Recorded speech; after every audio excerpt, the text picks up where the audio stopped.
Siapa nih yang suka baca komik atau nonton superhero kayak Superman atau Iron Man? Meskipun sekarang franchise superhero kayak Marvel dan DC punya penonton fanatik dan laba berlimpah selama 10 tahun terakhir, genre superhero awalnya cuma komik strip untuk hiburan dan satir sosial, bahkan sempat diremehkan. Kok bisa ya sekarang genre hero jadi primadona? Terus kalau perkembangan superhero di Indonesia gimana?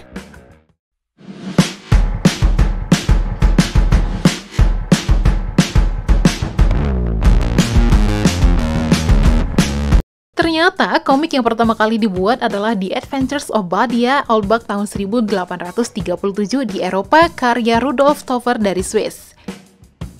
Sedangkan di Amerika, komik pertama terbit pada tahun 1933 yang berjudul Phineas on Parade, di mana konten gambarnya diambil dari potongan komik koran Amerika. Karena hal itu menimbulkan masalah, akhirnya para kreator membuat komik asli tanpa mengambil potongan komik dari koran. Tahun 1938, karakter Superman pertama kali muncul dalam komik yang berjudul Action Comics No. 1 yang diterbitkan oleh National Periodical Publications karya Joe Shuster dan Jerry Siegel. Karakter Superman ini menjadi karakter yang paling dikenal sepanjang masa, sehingga menginspirasi adanya tokoh-tokoh superhero lainnya seperti Captain America, Batman, Flash, Captain Marvel, dan berbagai karakter lainnya. Berbeda dengan komiknya, film superhero pertama ternyata berasal dari Prancis yang berjudul Zudex dan bukan karakter adaptasi komik. Zudex dirilis pada tahun 1916 dan diciptakan oleh Louis Follett dan Arthur Burnett. Film superhero pertama di dunia ini telah berumur lebih dari 100 tahun, gambarnya tentu masih hitam putih ya. Tahun 1941, Hollywood akhirnya membuat film superhero pertama yang diadaptasi dari komik, yaitu Adventures of Captain Marvel yang diproduksi oleh Republic Pictures. Eits, Captain Marvel di sini bukan superhero cewek ya, tapi superhero cowok yang bernama Shazam, dan hak ciptanya dimiliki oleh Fawcett Comics.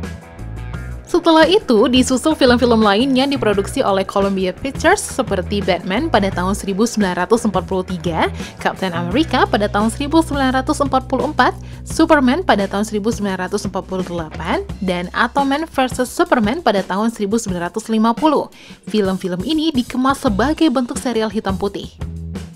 Memasuki era tahun 1950-an, film superhero mengalami penurunan drastis karena keributan di industri komik.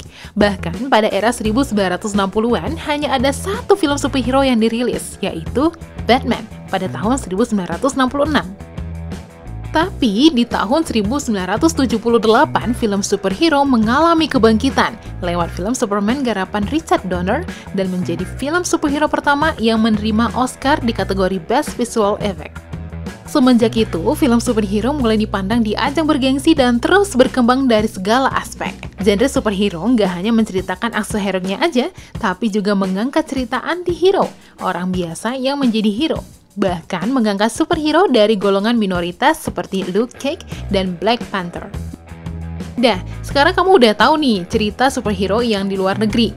Kamu juga wajib tahu dong tentang perkembangan cerita superhero yang ada di Indonesia. Komik Indonesia dengan genre superhero sudah ada sejak akhir tahun 1960-an loh. Tokoh yang pertama muncul di dunia superhero Indonesia adalah Si Buta dari Goa Hantu, karya almarhum Ganes TH. Kamu pasti tahu nih.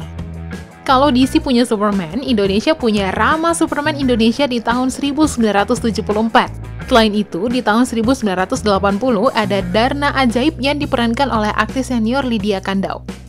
Ketika itu, pengaruh kuat Marvel dan DC memang tampak jelas. Tapi, bukan berarti superhero Indonesia nggak punya karakter sendiri ya. Di Indonesia, genre komik superhero memuncaki masa kejayaannya tahun 1970-an hingga 1980-an. Lalu, muncul karakter superhero lainnya. Mulai dari Gatot Kaca yang terkenal dengan julukan otot kawat tulang besi dari Tanah Jawa.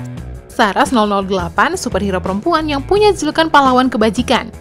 Panji manusia milenium hingga Wiro Sableng dan Gundala Putra Petir yang dibuat remake filmnya dengan versi yang lebih modern.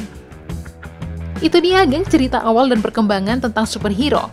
Dah, kalau superhero favorit kamu siapa nih? Tulis di komen bawah ya.